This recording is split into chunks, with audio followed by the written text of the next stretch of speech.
कहने के बजाय। इसलिए पहले भगवान की कथा सुनो। परीक्षित जी बोले,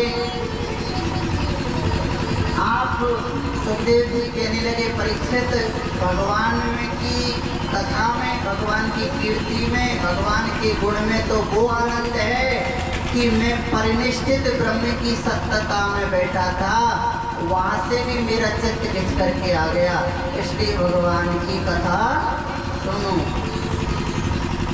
गुरु वृंदावन बिहारी लाल की जय।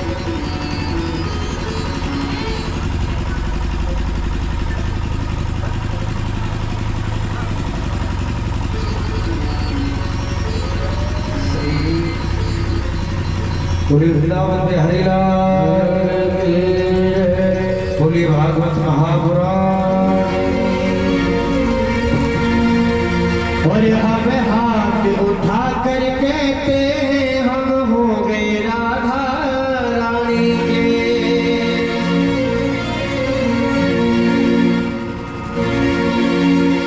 और हम हाथ उठा कर कहते हैं, हम हो गए राधा रानी के। हम हो गए राधा रानी के। हम हो गए राधा रानी के। और हम हाथ उठा कर कहते हैं, हम हो गए राधा रानी के। हम हाथ उठा कर कहते हैं, हम हो गए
को ध्यान में देखते हुए अब थोड़ी और चर्चा करेंगे, बाकी फिर आपके साथ लेकर के ही जाएंगे सर।